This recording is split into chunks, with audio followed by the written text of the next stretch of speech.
Hello everyone, मैं नीलम तिवारी आप सभी का मैग्नेट ब्रेन्स में बहुत बहुत स्वागत करती हूँ। मैग्नेट ब्रेन्स एक ऐसा चैनल है जहाँ पर आपको 4th क्लास से 12th क्लास तक का सारा स्टडी मटेरियल बिल्कुल फ्री अवेलेबल करवाया जाता है। तो जैसा कि हमने कल आपके लिए कारक की वीडियो बनाए थे, जिसमें कि पहले में हमने आपको कारक को समझाया था कि कारक होते क्या हैं, और उसके बाद हमने आपको कर्ता कारक को कर्म और करण कारक ये तीनों समझाए थे। ठीक है, तो अच्छा, ये एक बात आपको बताना है। अभी कई बच्चों के मन में आता है कि भाई कारक हम क्यों पढ़ें, कारक पढ़ने का औचित्य क्या है, कारक पढ़ने से क्या लाभ है। तो भाई लाभ हम आपको ये बता दें कि जैसे कोई एक अगर वाक्य आता है, लिखा है कि यह राम है, या कहें यह बालक राम है, ठीक है, तो अब इस वाक्य को, क्योंकि आपके अनुवाद कार्य आते हैं, अनुवाद जब आते हैं तो उसमें आपको कारक का ज्ञान होना बहुत जरूरी है। अनुवाद कार्यों में जब हिंदी को संस्कृत बनाएंगे, इंग्लिश को संस्कृत बनाएंगे, तो इंग्लिश से संस्कृत बनाने के पहले हमें हिंदी से उसको संस्कृत में कन्वर्ट करना आ जाना चाहिए, तभी तो हम फिर इंग्लिश में सीखेंगे। तो भाई अब एक इसके उदाहरण के माध्यम से हम आपको ये बताना चाह रहे हैं कि जैसे ये लिखा है यह बालक राम है, ठीक है, तो यहाँ पर देखिए कोई काम तो नहीं हो रहा है। यहाँ पे सिर्फ क्या लिखा है कि यह जो बालक है वो कौन है, राम है, उसका नाम क्या है, राम है, ठीक है, यहाँ पे सिर्फ नाम बताना है।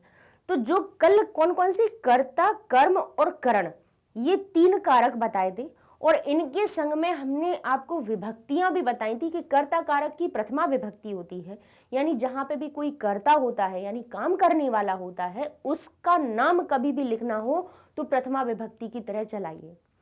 दूसरा होता है कर्म। कर्म कौन होता है, जो कर्ता का प्रिय होता है, यानी जिसके लिए वो काम कर रहा है। जैसे कि राम विद्यालय जाता है, तो जा रहा है, कहाँ को जा रहा है, विद्यालय को जा रहा है, जहां को शब्द छुपा हुआ हो। अब कहें कि बालक पुस्तक पढ़ता है, तो किसको पढ़ रहा है, पुस्तक को। राम बाजार जाता है, तो जो जा रहा है, लेकिन कहाँ जा रहा है, वो बाजार जा रहा है, तो जहां पर को शब्द छुपा हुआ है आपका, उसमें होता है कर्म। और जैसे ही हमारे कोई वाक्य में हमें कर्म दिखे तो उसमें हमें द्वितीय विभक्ति लगानी है। तो हम आपके सामने 3-4 उदाहरण, ये 5 मिनट थोड़ा रिवाइज कर रहे हैं कि कल जो अपन ने पढ़ा है वो अपने फ्लो में आ जाए, फिर इसके बाद अपन चतुर्थी विभक्ति शुरू करें। तो जैसे एक हमने पहले ये साधारण वाक्य लिख दिया, फिर उसके बाद लिखा हमने कि बालक, या बालक हो गया, तो हमने कहा बालिका पढ़ती है। फिर हमने कहा, एक और उदाहरण ले लिया, उसमें हमने कहा लता पुस्तक, या हम कहें लता पत्र लिखती है। और फिर हम एक और ले लेते हैं कि कृषक हल से खेत जोतता है। अब यहां पे इन वाक्यों को अगर हमें संस्कृत में परिवर्तित करना है, तो संस्कृत में परिवर्तित करने के लिए हमें कारकों का ज्ञान होना आवश्यक है। बोले क्यों आवश्यक है, तो अगर एक साधारण वाक्य को देखें तो उसमें लिखा है यह बालक राम है, ठीक है, तो इसमें यह शब्द क्या है, किसी को इंगित करने के लिए सर्वनाम शब्द। फिर इसमें क्या लिखा है, बालक। बालक क्या है, संज्ञा है। राम क्या है, नाम है यानी संज्ञा है, और ये हमारी सहायक क्रिया है, ठीक है शब्द जो इज, एम, आर जो इंग्लिश में होते हैं, वैसे ही हमारे संस्कृत में ये है शब्द लिखे होते हैं। है लिखा होता है लिखे होते हैं, रहे है लिखा रहता है, रहे थे लिखे रहते हैं, जो हमारे काल के अनुसार परिवर्तित होते रहते हैं, ठीक है, वो सहायक क्रिया हो गई। तो अब अगर हमें ये पता नहीं है कि यहाँ पे संज्ञा और सर्वनाम है, यहाँ देखो ये कर्ता नहीं है, इसमें कहीं भी कर्ता नहीं दिख रहा है, नहीं दिख रहा ना, क्योंकि यहाँ पे कोई काम हो रहा है क्या पहले वाक्य में, नहीं, यहाँ पे सिर्फ हमें उसको आइडेंटिफाई करवा रहे हैं, सिर्फ उसकी पहचान बता रहे हैं। तो ऐसे ऐसे समय में, ऐसे वाक्य में हम यह शब्द हम कौन सी विभक्ति का रूप बना दें? भाई देखिए, हर एक शब्द का संस्कृत में हर शब्द के 21 रूप बनते हैं।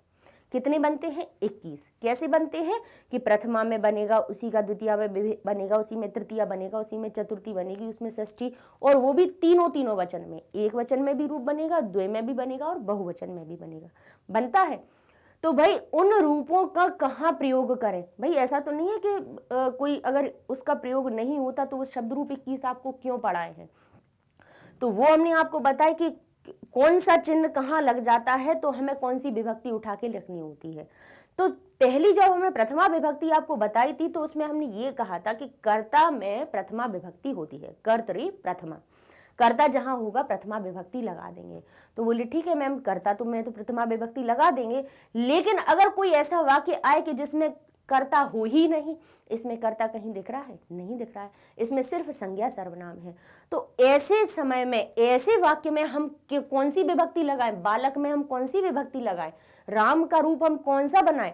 राम लिखें, रामम लिखें, रामेण लिखें, रामाभ्याम लिखें, क्या लिखें यहाँ पे? या फिर बालक को हम क्या लिखें? बालक ही लिखें, बालके लिखें, क्योंकि 21 रूप होते हैं। 21 में से कौन सी? प्रथमा के 3 होते हैं, द्वितीया के 3 होते हैं, तृतीया के 3 होते हैं, तो कौन सा लगाएं? तो हमारा सूत्र, हमने जो कल आपको प्रथमा के सूत्र बता रहे थे, द्वितीया के बताए थे, तृतीया के बताए थे, तो वो इसीलिए बताए थे कि अगर प्रथमा कहता है कि कर्ता में तो प्रथमा लगती ही है, लेकिन लिंग परिमाण वचन मात्रे प्रथमा, कि कहीं पे संज्ञा और सर्वनाम बताएं, उसको हम इतने बड़े सूत्र को सिर्फ एक छोटी सी बात में बता दें कि किसी का नाम बताना हो प्रॉपर।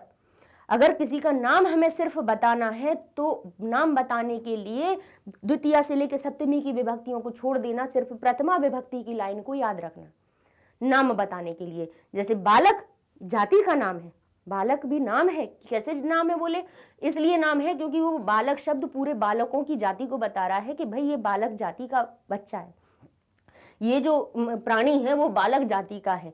अगर पुरुष लिखा हो, यह पुरुष कह दे मोहन है, तो पुरुष शब्द भी संज्ञा है। बोले कैसे संज्ञा है? इसलिए कि पुरुष भी जातिवाचक नाम है, जातिवाचक संज्ञा है। बोले कैसे? क्योंकि एक पुरुष शब्द कहने से हमें पता चल रहा है कि ये हमारे मेल्स को क्या कर रहा है? आइडेंटिफाई कर रहा है, बता रहा है कि यहाँ पुरुष है, ये पुरुष है, ये स्त्री है, ये बालिका है, ये बालक है, ये पशु है, ये पक्षी है। ठीक है, तो ये बालक शब्द भी संज्ञा हो गया हमारा, और ये संज्ञा हो गया। ठीक है, राम यानी नाम है किसी का, तो ये संज्ञा है। तो क्या, तो ऐसे वाक्यों में हम किनका प्रयोग करेंगे? तो बोले प्रथमा में प्रयोग करना। तो यह शब्द बन जाएगा एषः। बोले कैसे बनेगा एषः मैम? वो इसलिए बनेगा क्योंकि यह शब्द के रूप हमने आपको सिखाए हैं कि अगर बालक एक है, बालक पुरुष, कोई भी पुरुष पुल्लिंग जाति का एक है, तो उसके लिए यह शब्द बन जाता है एषः। 2 होते हैं तो बन जाता है एतौ, और बहुत सारे हो जाते हैं तो बन जाता है एते। किनके लिए? पुल्लिंग के लिए बताए थे। वहीं स्त्रीलिंग के लिए क्या बनता है? एषा, एते, एताः। और कहीं पे अगर वहीं पे कोई नपुंसक लिंग हो जाता है तो वही क्या बन जाता है? एतत्, एते, एतानि। ठीक है, ये हमारे यह शब्द के रूप बनते हैं। यह शब्द हर एक के लिए अलग अलग रूप बनाता है, वचनों के अनुसार भी बनाता है, क्योंकि भाई स्त्रीलिंग है, एक हो सकती है, 2 हो सकती है और बहुत सारे हो सकते हैं। पुल्लिंग है कोई शब्द तो वो एक हो सकता है, पुल्लिंग संज्ञा एक हो सकती है, 2 हो सकती है और बहुत सारे हो सकते हैं। नपुंसक लिंग कोई भी वस्तु एक हो सकती है, क्वांटिटी में वो 2 हो सकती है और बहुत सारी भी हो सकते हैं। तो यहाँ पे जो यह शब्द है इसको देखेंगे कि संज्ञा कैसी है? बालक राम है, एक बालक बता रहे हैं, 2 बालक नहीं लिखा है, बहुत सारे नहीं लिखे हैं। यहाँ पे क्या लिखा है? बालक। तो बालक के हिसाब से, राम के हिसाब से, यहाँ पे संज्ञा के हिसाब से ये सर्वनाम बन गया एषः, एक वचन का रूप एषः। अब बोले बालक को किस में बनाए? तो कह दिया कि अगर नाम बताना है तो प्रथमा विभक्ति में बनाना, और बालक एक है तो बना दीजिए प्रथमा विभक्ति का पहला एक वचन बालकः। अगर 2 होते, बालक यहाँ पे एक नहीं लिखा होता तो लिखा होता ये 2 बालक हैं, पहले इसका समझा देते हैं। तो उन्होंने कहा एषः बालकः, कौन है? राम है। तो राम भी नाम बता रहे हैं और राम एक है, तो हमने कहा रामः, और है शब्द कह दिया अस्ति। ठीक है। अस्ति स्तः संति हमेशा संज्ञा सर्वनाम के जब नाम बताए जाते हैं तब लगाया जाता है। ठीक है। क्रियाओं में अस्ति स्तः संति नहीं आते हैं सहायक क्रियाएं, क्योंकि जो पठती जैसे रूप जो बन जाते हैं ना, तीतः अंति, जो सी था आमी आवा आमा, उनके अंदर स्वयं में है शब्द छुपे होते हैं।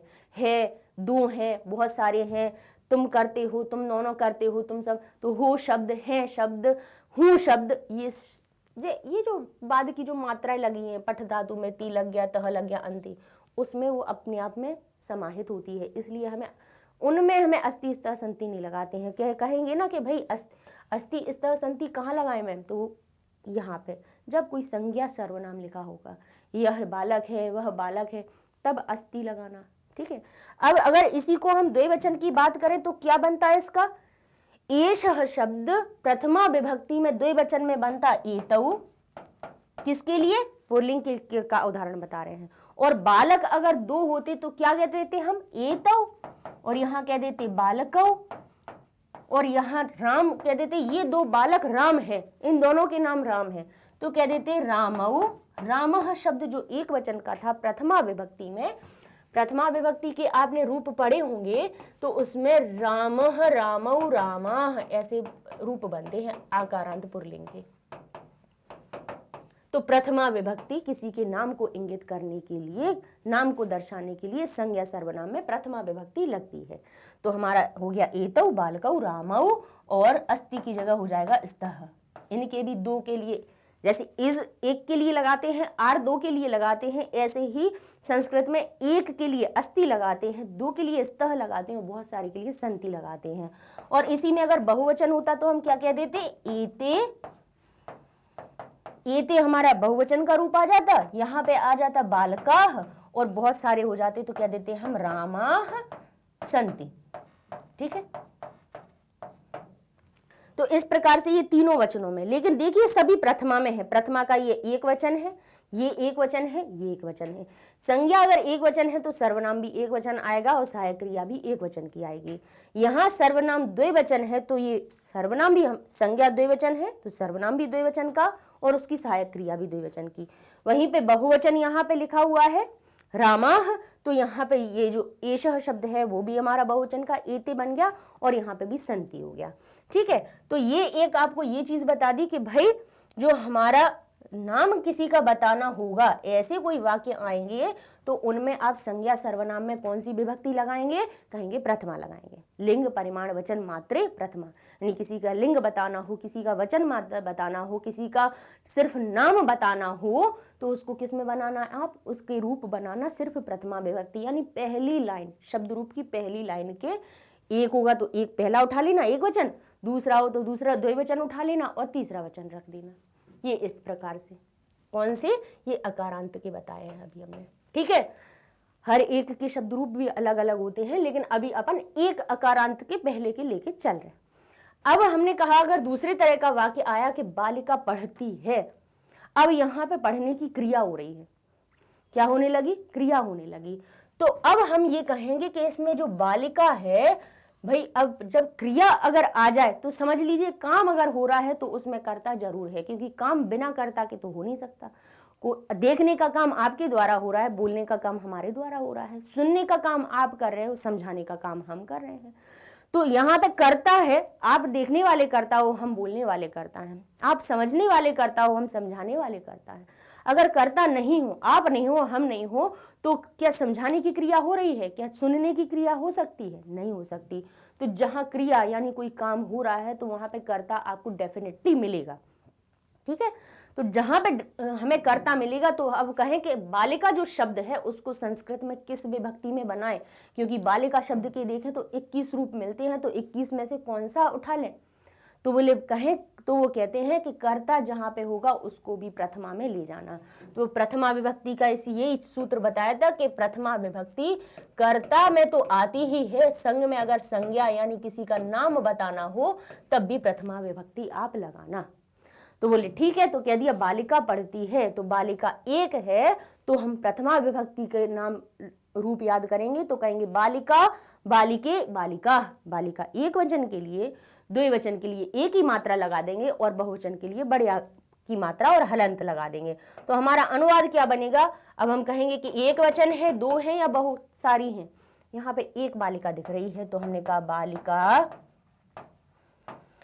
अब यहाँ पे जब हमारे पास कर्ता आ जाता है तब हमें क्रिया लगानी पड़ती हो, क्रिया तो होगी ही। अब उसका रूप कैसे बनाओगे?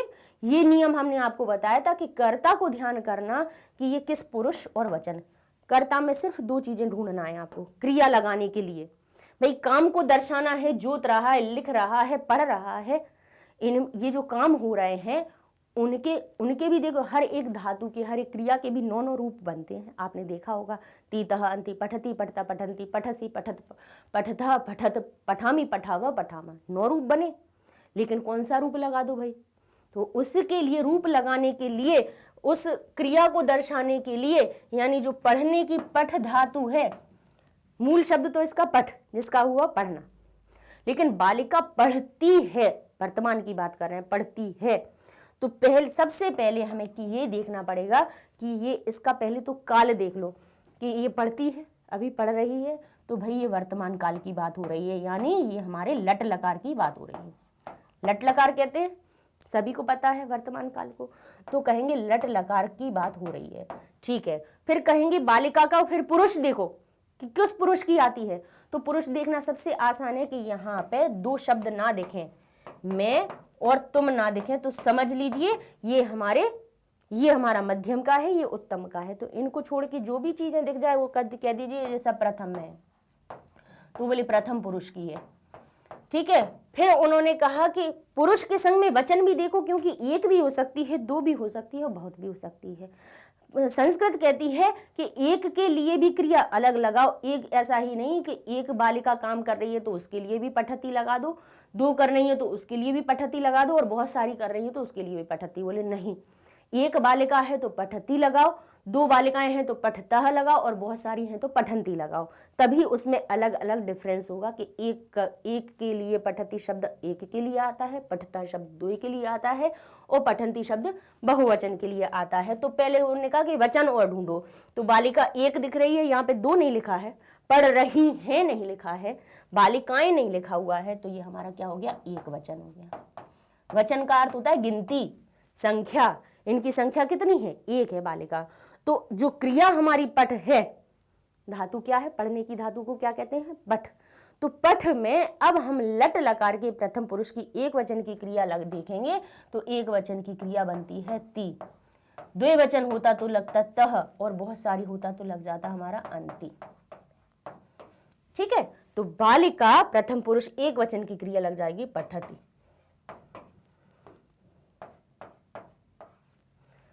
तो अब बालिका समझ में आ गया हमें कि बालिका शब्द हम किस में बनाया? अपनी प्रथमा विभक्ति में। अगर आप कहो कि अगर ये 2 बालिकाएं होती, यहाँ पे एक बालिका नहीं लिखा होता, कहते 2 बालिकाएं, तो बालिका का द्विवचन का प्रथमा विभक्ति द्विवचन का रूप हम क्या बनाते? बालिका, बालिके, बालिकाः, लता, लते, लताः। जितने भी आकारांत होते हैं, अकारांत नहीं आकारांत, यानी बड़े आ की मात्रा। ठीक है, तो द्विवचन का रूप आ जाता लता की तरह, तो यहाँ पे क्या हो जाता हमारा? बालिके, और पढ़ने की क्रिया में क्या लगाते फिर? द्विवचन की क्रिया, तो हो जाता पठतः, बालिके पठतः। और कहें अब बहुत सारी बालिकाएं होती तो क्या हो जाता? तो यहाँ पे हो जाता बालिकाः, यानी प्रथमा विभक्ति, सिर्फ प्रथमा विभक्ति का काम कर रही है, तो सिर्फ प्रथमा विभक्ति का फिर वचन देख लो कौन सा? बहुत सारी हैं, तो हो जाता यहाँ पे बालिकाः, और पठ धातु में लग जाता अंति, तो हो जाता पठन्ति। तो इस प्रकार से हमारा ये हमने प्रथमा विभक्ति का उदाहरण बताया।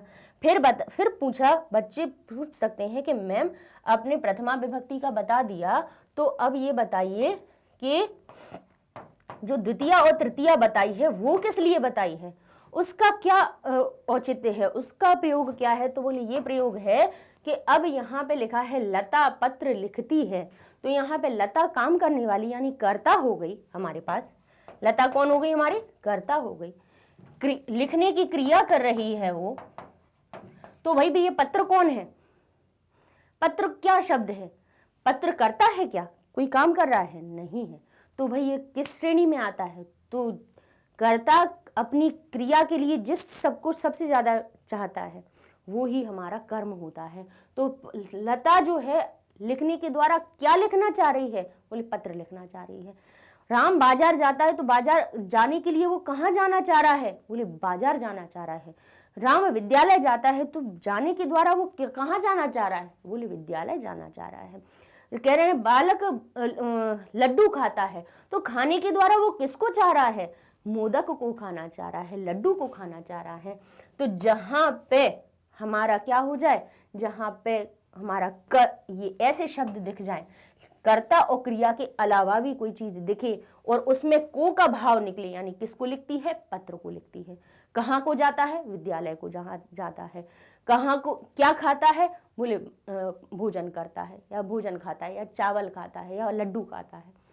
तो वो चीज हो जाती है हमारी कर्म, और कर्म में फिर द्वितीय विभक्ति पर आ जाते हैं। तो जो द्वितीय विभक्ति के रूप हमने इसीलिए बताए थे कि द्वितीय विभक्ति के रूप कहाँ प्रयोग होते हैं, कर्म में होते हैं। जैसे रामः रामौ रामः बना है तो यहाँ पे द्वितीय विभक्ति की लाइन देखें तो उसमें हो जाता है रामम, ऊपर लिख देते हैं। प्रथमा विभक्ति अपनी क्लियर हो गई, समझ में आ गया। तो अब अपन द्वितीय के बता दें तो द्वितीय क्या बनती है हमारी, रामम। द्वितीय विभक्ति की लाइन देखिएगा, उसमें लिखा है रामम, रामऊ और रामाह। शब्द रूप की है ना, आप बुक निकाल के बैठ जाइए अपनी संस्कृत वाली शेमुशी, उसमें पीछे देखिए, उसमें आपके शब्द रूप दिए होंगे। अब एक एक लाइन को समझते जाइए कि हर एक लाइन कहाँ पे प्रयोग हो रही है। तो बोले कहते हैं कि जहां कर्म होता है तो कर्मणे द्वितीया, सूत्र भी कल इसीलिए बताए थे कि पता होना चाहिए कर्म में द्वितीया आएगी। कर्तुर ईप्सित तमम कर्म, यानी कर्ता का जो ईप्सित होता है वो कर्म होता है, और कर्मणि द्वितीया, और कर्म में द्वितीय विभक्ति लगा दीजिए। तो बोले ठीक है, द्वितीय विभक्ति की बोले ये लाइन होती है, अगर कर्म एक होगा तो हम एक वचन का रूप लगाएंगे, कर्म द्विवचन में होगा तो दो लगाएंगे, और बहुत होंगे तो बहुवचन का रूप लगाएंगे। जैसे कहें कि लता पत्र लिखती है तो बोले ठीक है, तो पत्र एक लिख रही है तो एक वचन का रूप लगा दो। तो क्या बन जाएगा इसका हमारा, तो लता पहले तो हम लता को लिखेंगे, कर्ता है, कर्ता किस में बनता है, प्रथमा विभक्ति में। तो लता का हमने प्रथमा विभक्ति एक वचन का, क्योंकि लता एक है तो लिख दिया लता। लिखती है तो कौन सा, प्रथमा विभक्ति में, प्रथमा विभक्ति ये एक वचन है ना, और लता कौन सी है, प्रथम पुरुष है। मैं और तुम तो है नहीं है, तो प्रथम पुरुष की क्रिया आनी है। तो लिख धातु हो गई और एक वचन है तो ती लगा दिया। तो बोले लता लिखती, क्या लिख रही है, पत्र। पत्र शब्द को अब हम किस में बनाएंगे, द्वितीय में बनाएंगे। पत्र एक है तो क्या हो जाएगा, पत्रम। जैसे राम रामम हो गया, इसका अर्थ राम को हो गया, तो यहाँ पे पत्र को का अर्थ लगाना है तो हो जाएगा हमारा पत्रम। लता पत्रम लिखती, ठीक है। अब ये समझ में आ गया। अब तो क्या हुआ, देखिए यहाँ पे बनाया हमने कर्ता के अनुसार, ये हमारा कर्म हो गया और ये हमारी हो गई क्रिया। ये अनुवाद करना सिखा रहे हैं इसलिए ये कारक बढ़ा रहे हैं आपको कि भाई कर्ता कारक का कहाँ प्रयोग करोगे, कर्ता कारक जहां होगा उसमें कौन सी विभक्ति लगाओगे, बोले प्रथमा लगाएंगे। कर्म कारक होगा उसमें कौन सी विभक्ति लगाएंगे, बोले कर्मणि द्वितीया कहता है कि कर्म में द्वितीया विभक्ति लगा दीजिए, और जो क्रिया होती है उसको कर्ता के अनुसार चलाइए। तो बोले लिख दिया हमने, ठीक है। अब यहाँ पे फिर एक आया कि कृषक हल से खेत जोतता है। तो कृषक, इसमें जोतने की क्रिया कौन कर रहा है, कृषक। तो बोले कृषक हो गया कर्ता। द्वितीय समझ में आ गई आपको कि कर्म जहां होगा उसमें द्वितीय विभक्ति आएगी। क्रिया के द्वारा जिसको सबसे अधिक चाहता है वही हमारा क्या हो जाता है, द्वितीय हो जाती है। अब कहते हैं, अब तीसरी विभक्ति पे आ जाते हैं कि कहते हैं कि कृषक हल से खेत जोतता है। तो जोतने की क्रिया कौन कर रहा है, बोले कृषक, किसान कर रहा है। यहाँ कृषक ना लिख के हम किसान लिख दें, हिंदी में आपके लिए किसान आएगा, उसमें लिखा हुआ किसान हल से खेत जोतता है। तो किसान इसमें कौन हो गया, कर्ता। जोतना उसकी क्रिया हो गई, लेकिन क्रिया के द्वारा वो किसको जोतना चाह रहा है, किसको जोतना चाह रहा है, खेत को। तो खेत उसका हो गया कर्म। तो बोले ठीक है, कर्ता हो गया, कर्म हो गया, क्रिया हो गई, लेकिन जो हल से शब्द लगा है वो क्या है, वो कर्ता है क्या, वो कर्म है क्या, बोले नहीं है। तो बोले वो क्या है, तो बोले ये सहायता कर रहा है। देखो किसान की खेत जोतने में क्या कर रहा है, सहायता कर रहा है, और जो सहायता करता है वो बन जाता है हमारा करण। क्या बन जाता है, करण। और करणे तृतीया कहता है सूत्र के करण में तृतीया विभक्ति लगा देना। तो बोले ठीक है लगा देंगे। तो जो हल शब्द है, हल के अब हम तृतीया के रूप ले लेंगे। तो द्वितीया विभक्ति हमारी पता चल गई कि कैसे बनती है। तो अब हम तृतीया विभक्ति में जाएंगे। तो तृतीया विभक्ति के रूप देखिए क्या बना है।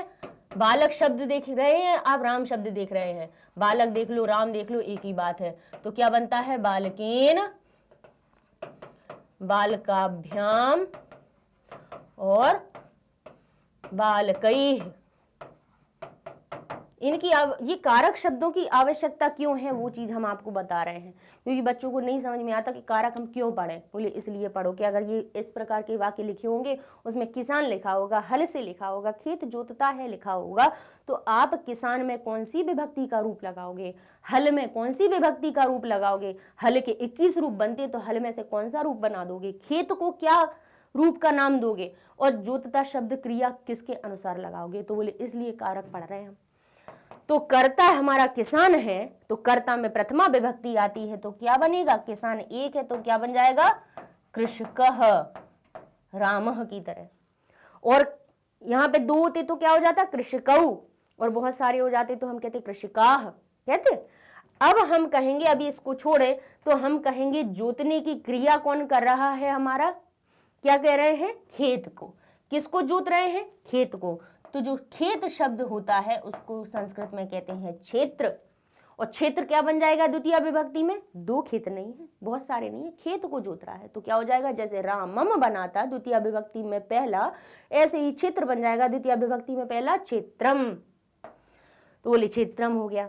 जोतने की क्रिया हो रही है, तो बोले जोतने की क्रिया को क्या कहते हैं, कर्षति कहते हैं। क्या कहते हैं, कर्षत। कर्ष धातु होती है और किसान एक है, तो इसीलिए हो गया कर्षति। मैं और तुम नहीं लिखा है, तो मध्यम उत्तम पुरुष की क्रियाओं को हम नहीं छुएंगे, वहां सिर्फ हम देखेंगे प्रथम पुरुष की क्रिया। तो बोले कर्षति हो गया। बोले ठीक है, लेकिन अब जो हल बचा हुआ है, हल सहायता कर रहा है, उसका क्या करें। तो बोले जो भी सहायता करता हुआ दिखे, जिसमें से और के द्वारा दिखाई दे, उसको करण समझना, और करण जहां पे भी होगा उसमें तृतीया विभक्ति का रूप लगा देना। तो बोले क्या बनेगा, हल का, हल बन जाएगा हमारा हलेन। जैसे बालक बालकेन हो गया, जिसके अर्थ क्या हो गया, बालक से या बालक के द्वारा पाठ पढ़ा गया। तो ऐसे ही हल कह रहा है कि हल से या हल के द्वारा क्षेत्र को जोता गया। तो कृषकः क्षेत्रम किससे कर रहे हैं, हल से, तो हलेन कर्षति, कृषकः हलेन क्षेत्रम कर्षति। किसान हल से क्षेत्र को जोतता है। तो देखिए हलेन शब्द में से छुप गया, से का अर्थ आ गया तृतीया विभक्ति लगाने से, और क्षेत्र शब्द में को आ गया, और कृषकः शब्द में ने आ गया कि किसान, किसान या किसान ने हल से खेत को जोतता है। तो ये 3 विभक्तियां जो कल बताई आपको, बच्चों को मन में ये रहता है कि मैम हमें ये इतने सारे सूत्र क्यों बता रहे हो, इतनी सारी चीजें क्यों बता रहे हो, क्योंकि भाई आप 10th क्लास में हो। 6th क्लास की बात होती तो हमने बिल्कुल सिंपल बता दिए थे, लट लकार के, लंग लकार के, लिट लकार के। लेकिन अब आपकी क्लास है 10th, तो भाई अनुवाद कार्य किसी भी उसके आ सकते हैं, किसी भी विभक्ति का आ सकता है, तो आप उनको कैसे संस्कृत में। अपना तो लक्ष्य, अपना तो पूरे मार्क्स का होना चाहिए, इसीलिए कोई चीज़ नहीं छूटनी चाहिए कि कोई अपनी रह जाए, कहीं से भी आ जाए, हम हर को तैयार रहे। तो अब हम चल रहे हैं अपने कारक विभक्ति की चतुर्थी पर। जब हमने 3 को पढ़ लिया कि कर्ता हमें कहाँ लगाना है, कर्ता जहां होगा तो उसमें मैं कौन सी विभक्ति लगानी है, तो कह रहे हैं हम प्रथमा लगा दीजिए। तो बोले ठीक है, कर्ता जहां होगा या कोई संज्ञा यानी किसी का नाम होगा तब हम प्रथमा विभक्ति लगाएंगे। ठीक है, कर्म जहां होगा वहां हम द्वितीया लगाएंगे। अब कर्ता और कर्म समझ में आ गया। और जहां करण यानी सहायता जहां हो रही होगी, वहां हम जो सहायक हो रहा होगा कार्य की सिद्धि में, वो हमारा तृतीया हो जाएगा। जैसे राम बाण से, राम ने रावण को बाण से मारा, तो बाण क्या होगा, उसके सहायक होगा, किनके, राम के। राम ने रावण को मारा, लेकिन किससे मारा, बाण से मारा, तो बाण उनकी सहायक हो गया, तो सहायक को कर देंगे बाणेन। तो तृतीया विभक्ति के रूप किस लिए बनते हैं, सहायता जहां हो जाती है, कोई शब्द जब सहायक बन जाता है तो उसमें किसके रूप बनाएंगे, उसके हम तृतीया विभक्ति के अनुसार बनाएंगे। तो हमारी तृतीया विभक्ति तक हो गई।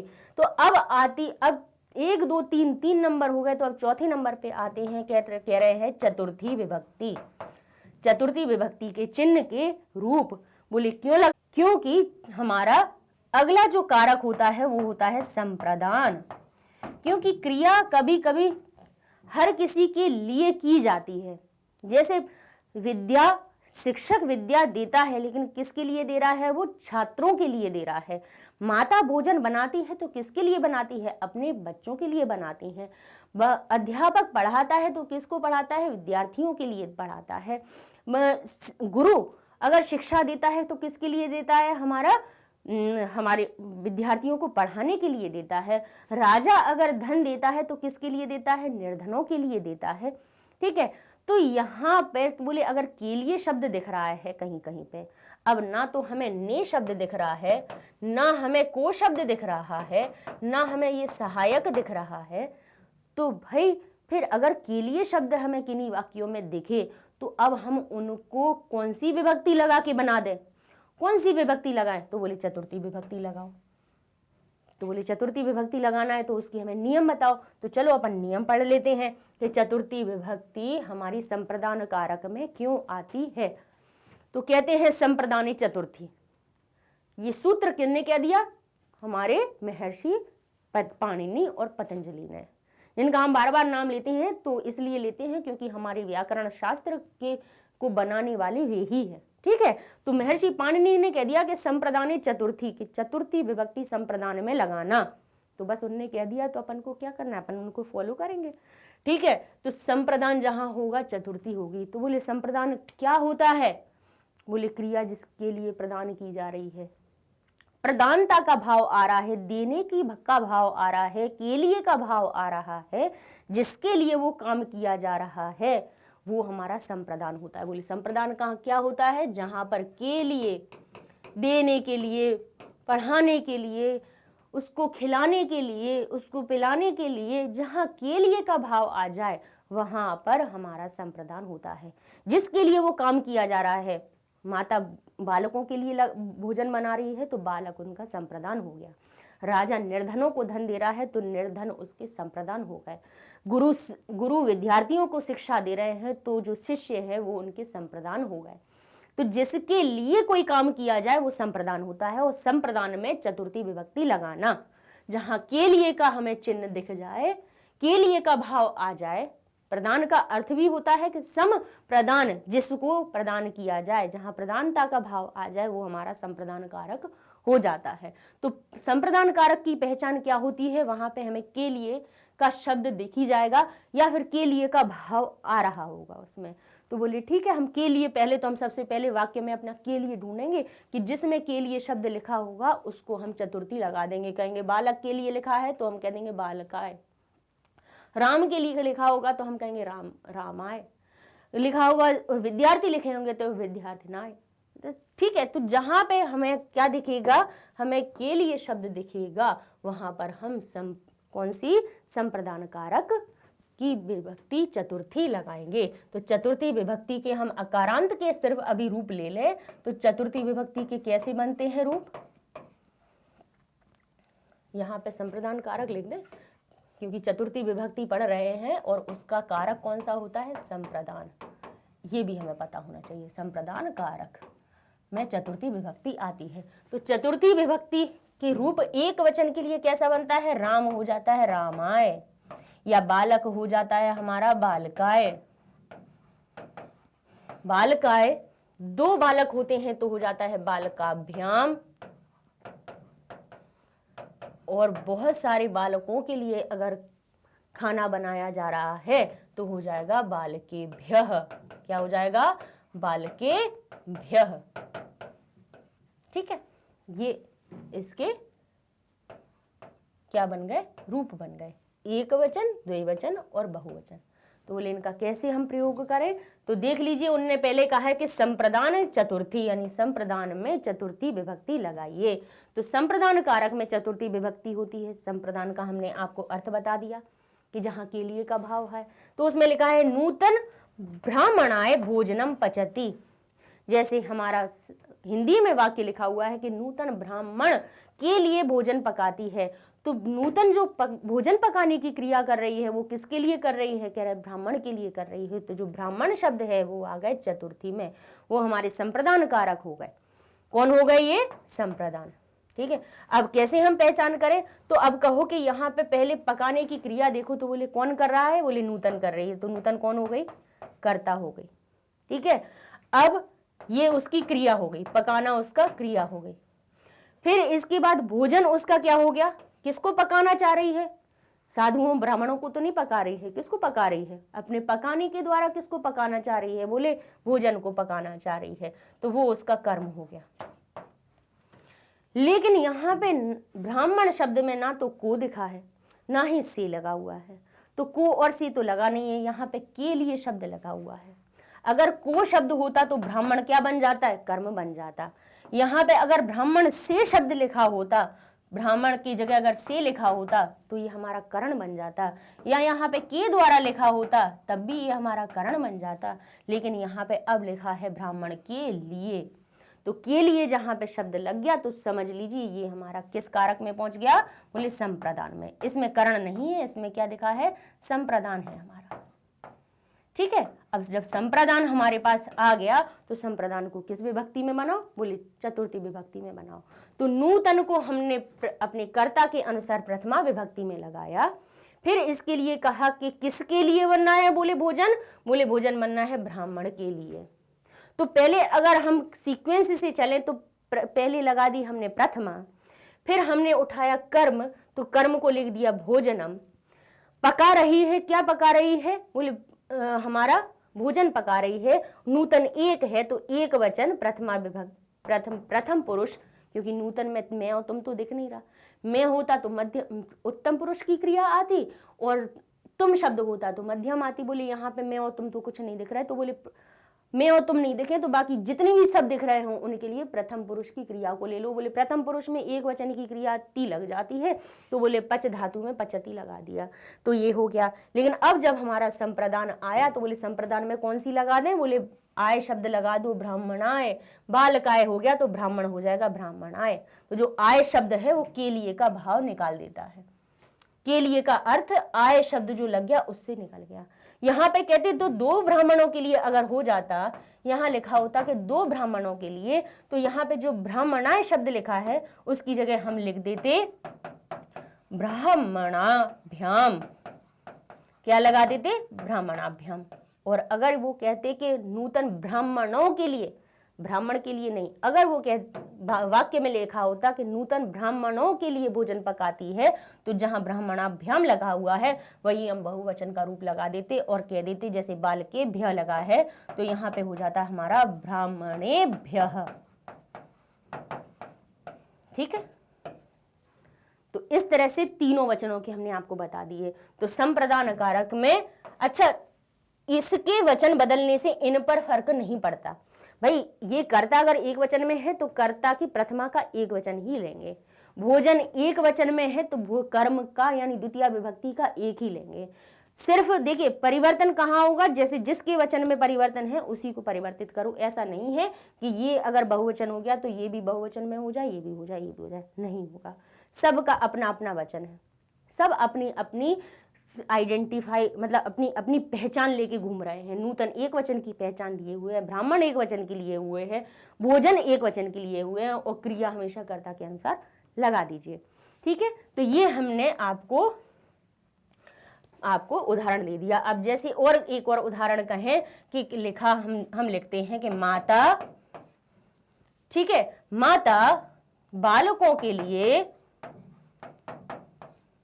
अगर पहले हम एक वचन का ले लेते हैं, कहते हैं माता बालक के लिए भोजन बनाती है, भोजन बनाती है। तो भोजन बनाती है तो कौन बना रही है, माता। तो माता कौन हो गई हमारी, कर्ता। तो कर्ता के अनुसार माता एक है तो क्या आ जाएगा प्रथमा विभक्ति का रूप, माता। प्रथमा विभक्ति में मातृ शब्द का रूप देखिएगा तो प्रथमा विभक्ति एक वचन का रूप बनता है माता। क्या बना रही हैं, भोजन, यानी भोजन हो गया उनका कर्म। इसमें क्या शब्द लगा दीजिए तो यहाँ पे किसको बना रही हैं, बोले किसको शब्द का, किसको बना रही हैं, भोजन को बना रही हैं। किसको पका रही हैं, बोले इधर को। कहाँ को जा रही हैं, बोले विद्यालय को जा रही हैं। तो कर्म हो गया, जहां पे को का भाव लगा हुआ है वहां पे कर्म आ गया। और कर्म की द्वितीया क्या बनेगी, भोजनम। भोजनम ऐसे लिख दीजिए, या भोजन के नाम में भी आप अनुस्वार लगा दीजिए तो भी विभक्ति। ज्यादातर सारी द्वितीय कर्म में सारे में ऐसे ही अम की स्वर वाले ही आपके मात्राओं के रूप बनते हैं। बहुत ही कोई रेयर केस होगा जिसमें माँ हलंत नहीं आए, नहीं तो कर्म में हमेशा माँ हलंत आता ही है, ध्यान कर लीजिएगा। अब कहा कि बालक के लिए बना रहे हैं, तो बालक के लिए शब्द लग गया, तो ये कौन हो गया हमारा, संप्रदान। संप्रदान हो गया। तो संप्रदान एक चतुर्थी कहते हैं कि संप्रदान में चतुर्थी लगाना, तो चतुर्थी विभक्ति में बालक एक है, तो चतुर्थी विभक्ति का एक वचन उठाएंगे और हम कह देंगे बालकाय। क्या कह देंगे, बालकाय। माता बालकाय भोजनम। अब क्या कह रहे हैं, पकाती हैं या बनाती हैं, पकती है नहीं, पकाती होना चाहिए, बनाती हैं। तो क्या बनाती हैं, भोजन बनाती हैं। तो पच धातु भोजन बनाने के लिए होती है, और वहीं पे क्या हो जाएगा हमारा, पचती। क्यों ती आया, क्योंकि माता एक है। बालक एक, बालक के होने से मतलब नहीं है हमें, संप्रदान से मतलब नहीं है हमें, कर्ता से मतलब है। क्रिया को लगाने के लिए हम कर्ता देखेंगे, तभी वो उसी के अनुसार हम क्रिया लगा देंगे। तो माता बालकाय भोजनम पचती। ठीक है, इतना हो गया। अब अगर यहाँ कहते कि दो बालकों के लिए, हो सकता है माता के एक बालक नहीं दो बालक हैं, तो दो बालकों के लिए हो जाता, के लिए शब्द है तो संप्रदान ही रहेगा वो, लेकिन दो बालक का रूप द्विवचन का उठाएंगे तो क्या हो जाएगा, बालकाभ्याम। ठीक है, अब बालकाभ्याम। अब बोलने का नहीं, बालक नहीं है, दो बालक नहीं है, बालक बहुत सारे हैं, दो से अधिक है, तो बोले बालकों के लिए, तो यहाँ पे हो जाएगा हमारा बालकेभ्यः, बहुवचन का रूप लगा देंगे, संप्रदान। ठीक है, ऐसा नहीं होगा कि बालकेभ्यः, यहाँ ज्यादा बालक हो गए तो माताएं भी बहुत हो गई। माता अपनी एक ही लिखी हुई है, माता तो उसका एक ही वचन का रूप आया, भोजन एक ही है तो एक वचन का रूप आ गया, संप्रदान अगर बहुवचन आ गया तो उसका अपने रूप, हर शब्द के अपने 21 रूप बनाए हुए हैं, है ना। तो संप्रदान के भी 3 हैं, एक के लिए भी है, दो के लिए भी है और बहुत सारे के लिए भी है। तो जहां पे जिस वचन की जरूरत हो हम उसी को लगाएंगे। तो ये हमने आपको संप्रदान का एक ऊपरी हिस्सा आपको समझा दिया कि जहां पे के लिए शब्द दिखेगा, जिसके लिए किया जा रहा होगा वो काम, वहीं पे लगा देना संप्रदान। ठीक है, जिसके लिए किया जा रहा होगा काम वहीं लगा देना आप संप्रदान। ठीक है, तो ये एक बात से आपको समझ में आ गया कि संप्रदान कहाँ होगी। ठीक है, अब कहते हैं दानार्थे चतुर्थी। अब एक कह रहे हैं, बोले जहां पे किया जा रहा है जिसके लिए काम, वहां लगा देना संप्रदान। लेकिन एक और लाइन कहती है कि जिसके लिए दिया जा रहा हो दान, वहां भी लगा देना संप्रदान। क्या कहा कि जिसके लिए किया जा रहा हो कोई काम, जिसके लिए किया हो कोई काम, किया जा रहा हो काम, वहां लगा देना, वहां होगा संप्रदान। ठीक है, वहां क्या होगा हमारा, संप्रदान, संप्रदान। और कह रहे हैं कि दूसरा एक नियम कहता है कि जिसको दिया जा रहा हो दान। अब देखिए को शब्द आ गया, जिसके लिए, के लिए तो जहां पे देखना है वहां तो संप्रदान होना ही है, लेकिन जिसको दिया जा रहा हो दान, यानी जिसको दिया जा रहा हो दान, वहां लगा देना, वहां भी कर देना संप्रदान। क्या कर देना, वहां संप्रदान कर देना।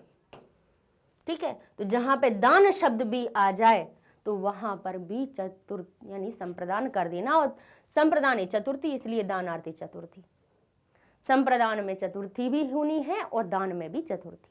2 लाइनों से आपको याद रहेगा। अब तो जिसे कोई चीज दान में दी जाए उसमें चतुर्थी विभक्ति, यानी राम हमारे बालक निर्धनों को भिक्षा देते हैं, राजा भिखारियों को या निर्धनों को या प्रजा को धन देते हैं। अब यहाँ देखिए के लिए नहीं लिखा है, क्या लिखा है, भिखारियों को, निर्धनों को, बालकों को, गुरु बालकों को शिक्षा देता है। अब यहाँ पे देखिए, यहाँ पे के लिए नहीं लिखा है, यहाँ पे क्या को लिखा है, लेकिन देने की जहां क्रिया हो रही है, जिसको दिया जा रहा है दान, शिक्षा का दान दिया जा रहा है, धन का दान दिया जा रहा है, वस्त्र का दान दिया जा रहा है, अन्न का दान दिया जा रहा है, तो देने की जहां बात आ जाए तो वो भी हो जाता है संप्रदान।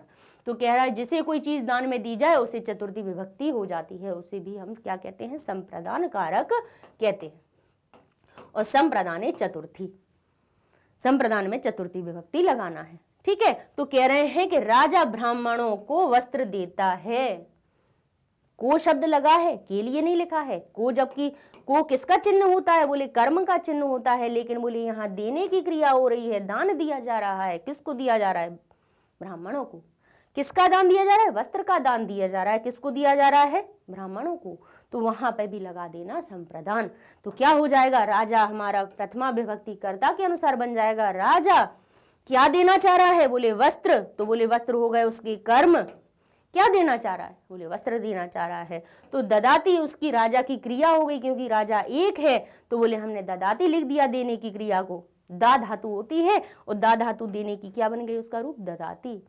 क्या देना चाह रहा है, बोले वस्त्रम देना चाह रहा है, तो कर्म हो गया, वस्त्र वस्त्रम बन गया। बोले किसको देना चाह रहा है, बोले ब्राह्मणेभ्यः। यहाँ ब्राह्मणों को, एक ब्राह्मण होता तो क्या कहते, ब्राह्मणाय। रामाय की तरह यहाँ हम रूप बनाते और हम क्या देते, रामाय, रामाभ्याम और रामेभ्यः। ठीक है, तो बोले कहाँ किसको दिया जा रहा है, बोले ब्राह्मणों को। तो बोले हो गए, एक ब्राह्मण नहीं है, बोले बहुत सारे हैं, तो लिख दिया ब्राह्मणेभ्यः, रामेभ्य की तरह रूप चला दिया। एक ब्राह्मण होता तो हम कहते ब्राह्मणाय, दो ब्राह्मणों को वस्त्र दे रहे होते तो कहते ब्राह्मणाभ्याम, और बहुत सारे हैं तो कह दिया ब्राह्मणेभ्यः। ठीक है, तो दो आपको नियम पता चल गए कि कहाँ कहाँ पे जिसको दिया जहां जिसके लिए किया जा रहा हो काम वहां हो संप्रदान, और जिसको दिया जा रहा हो दान वहां पर भी होता है संप्रदान। ठीक है, दो चीजें याद रखिएगा। अब आगे बढ़ जाते हैं हम, एक आध और इसका उदाहरण बता दें आपको कि शिक्षक छात्रों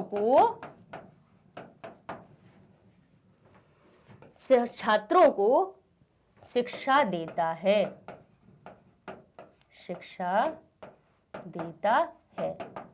तो यहाँ पे देने की जहां क्रिया लिखी है, दे रहा है ना, तो मतलब दे रहा है तो वो दान कर रहा है।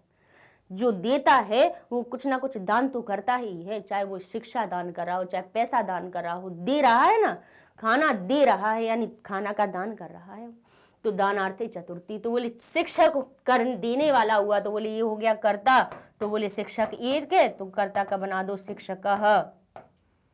क्या लिख देंगे हम, शिक्षकः। तो बोले किसको दे रहा है, हमारा छात्रों को। अब को लिखा हुआ है, अभी को छोड़ दीजिए, अभी पहले अपन शिक्षा पे चलते हैं। क्या दे रहा है, क्या दे रहा है, बोले शिक्षा दे रहा है, तो शिक्षा का बना देंगे हम क्या, द्वितीय विभक्ति, तो बोले शिक्षाम। तो बोले ठीक है, बन गया। तो फिर उसके बाद क्या हो गया, बोले किसको दे रहा है, बोले छात्रों को। तो को शब्द के हिसाब से कर्म आना चाहिए था, बोले नहीं, यहाँ पे देने की बात हो रही है। जहां देने की बात होगी यानी दान देने की बात होगी, वहीं पे हमारा क्या हो जाएगा, तो जिसको दिया जा रहा है, शिक्षा किसको दी जा रही है, बोले छात्रों को। तो छात्रों को शब्द आ जाएगा हमारा क्या, छात्रेभ्यः। क्यों, बोले यहाँ पे छात्रों, एक छात्र नहीं लिखा है, दो छात्र नहीं लिखे, यहाँ लिखा है छात्रों को। तो हमारा कौन सा बहुवचन का रूप आ जाएगा, बोले लिख देंगे छात्रेभ्यः। भले ही को लिखा है, लेकिन जहां पे देने की बात लिखी होगी, पीछे देख लीजिएगा, देने का शब्द लिखा होगा, ददाती धातु लिखी होगी, शिक्षाम ददाती। तो ये ददाती जो धातु या ददातः ददांती लिखा होगा, वहां पे आप हमेशा चतुर्थी लगाना, जिसको दी जा रही हो उसमें। ठीक है, तो ये हमारा दूसरा नियम भी पूरा हो। तो अब हमारा ये पूरा हुआ नियम, कौन से, दोनों हो गए। अब इसके बाद अब नेक्स्ट वीडियो में ये बहुत लंबा हो जाएगा, इसलिए नेक्स्ट वीडियो में बाकी के अपन सारे और भी जो नियम हैं, कम से कम 6-7 नियम होते हैं, तो जिसमें से 2 पढ़ लिए, 4-5 नियम और रह गए हैं, उन सूत्रों के संग में फिर हम अनुवाद कार्यों को भी सीख जाएंगे। तो तब तक के लिए धन्यवाद।